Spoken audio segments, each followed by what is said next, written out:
Well, good morning and happy Victoria Day, I guess. We've been taking her pretty chill this weekend. Didn't do much yesterday or the day before as far as actual farming, but well, that's because the crop is in and it's coming up quite nice, except for our wheat here where we did a little doubled back and did a little reseeding. Yesterday and the day before, we were assessing tree damage. That one was dead. That one was dead. A couple more back in here that are dead. There was one over there that I cut down, and then there's a few more dead ones. But the saddest thing is this guy. Like, that's a once in a lifetime tree to have on your lawn. I don't know how many years that took to grow, but it was actually a big we spent some time ensuring that this thing wouldn't get knocked over when we cleared the rest of the trees around to build the house.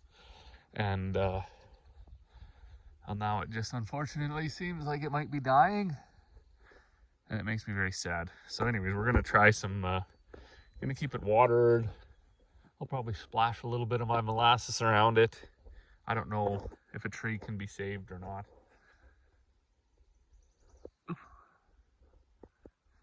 Well, that would make me very sad. We also got the garden planted, which was something we always try to have in before May long weekend, although this year the weekend is early. So these cool little steaks we got from a gentleman that gets feed here, he makes them. So he made us a few, made us a set. That's kind of neat anyways. But I don't even know what's all in here. Carrots, beans, and 4 or 5 rows of potatoes and corn and whatever else anyways. So that's done. And then while I was splitting wood yesterday, because those trees we did cut down, we bucked them all up and put them in a bag, chopped them for firewood for this winter. I like to burn spruce in the winter because, or at least around Christmas time, because it just smells so much nicer. And then Corey was in here. This is her greenhouse. She actually built this thing basically herself. She had a bit of help from her dad and my dad, and I think some other old dude showed up to try to help her out. And then these raised beds were kind of an afterthought, not done all that well, but they're holding up. We weren't sure what she was going to do, if she was going to put those water troughs all the way around here or build them or whatever. So anyways, that's how that goes. Filled them up with some pretty nice dirt. I can't remember where we got that dirt from, but we got a few acres out of our few thousand that are that have really nice dirt. And then me and a buddy were talking about that the other day, where your best quarter, you have like 8 acres of really, really good dirt on it, where some people, that's like their whole entire farm is that really good dirt. It's just not like that up here. But anyways, we got that done. The greenhouse is planted. I know she had bought some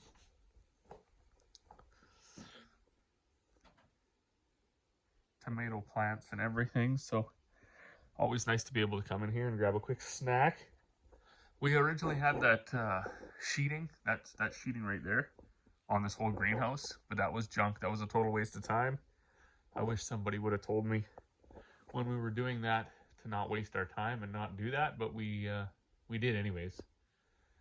That was for a few years, and then we went to this polycarb stuff and then tinned a few spots there so there was a little bit of shade, at least for where you were working, because it gets hot in here. Originally, we didn't even have a ridge cap on it.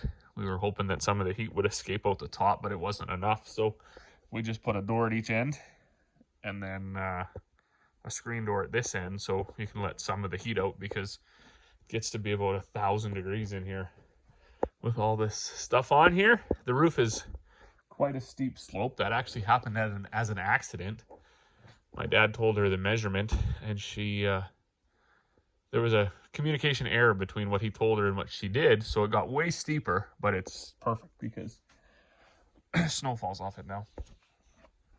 And she had friends of hers that had an eavesdropping thing. They come and put eavesdropping on it for her. So now you don't get all that runoff right on either side. Raspberries on this side, strawberries and zucchinis and pumpkins on the other side. Need to do a bit of weed eating, but everybody's taking the weekend off here because we're just done with 24-hour working here for a little while. I'm gonna have to go on a crop tour in a little bit and see what the oats definitely come better than the wheat, which was, like I say, we had to double back and do a bit of reseeding because we had a bit of a whoops, but we didn't reseed the oats, and they're coming really nice. All right, well, I was just down there helping Corey set up the poultry netting electric fence because we're gonna move these goats over into the bush back there so they can do their job and clean some of that out for us. Then I come up here, I was gonna feed these piggies. Now, Buddy over there needs his tusks trimmed. So my plan, because I'm not at all a livestock producer, I'm probably one of the worst people to ever attempt to do this. Like, I just don't have anything figured out. But we did have this old squeeze here, and because he's so big, and this is like an old squeeze, so it's obviously quite a bit smaller dimension than all the other ones, I think, just visually, that he'll probably fit in there. So that's gonna be my plan. I've been throwing grain in here. I just set this up yesterday. I throw grain in here and I leave this gate part of it open so they can walk through, and then hopefully they'll be used to it, not scared of it.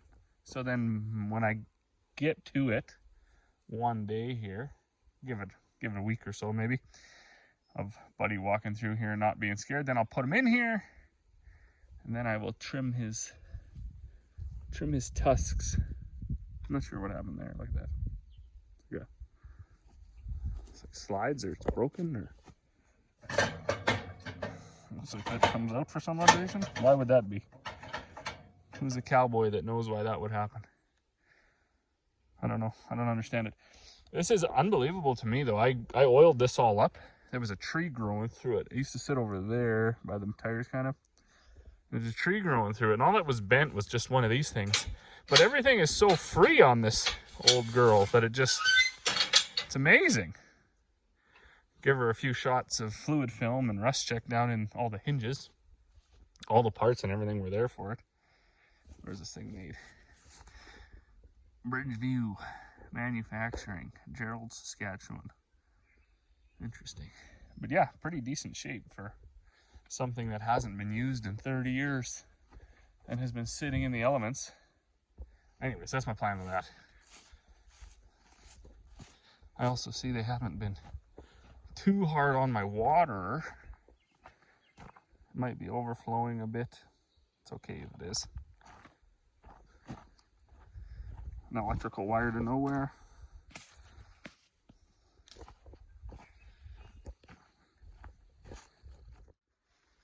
Wow, what a beautiful evening.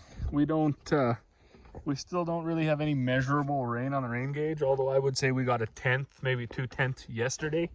Just there was some dried up gunk in the bottom of that. Plus that's a pretty good rain gauge. That 1/2 don't really register actually all that well. Kind of evaporates quicker than it I don't know, quicker than it stays. But yesterday, was it yesterday? I guess must have been yesterday. What is it? Today's Tuesday. We moved these critters over here because we wanted to see if they could help us out a little bit in cleaning out a little bit of this bush. So she wants to do it in little sections here. So we got this netting. We got this one around that side. There's an orange one around the back side. Just do small little groups. You know, maybe do this one, and then a few weeks we'll do that one. A few weeks we'll do that one up there. Get this all cleaned up. We were bucking up trees. I had already said that it was quite devastating. It looks like some of these bigger spruce trees are dying.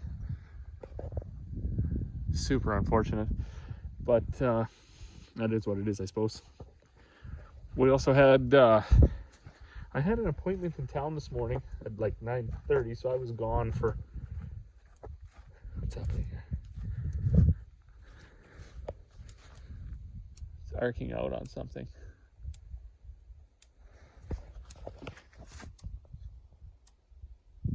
I don't know. Them nets don't really work very good by my estimation, but I guess it does keep them goats in. So I was gone this morning, got back around noon, I guess, and then I made up some of these bags.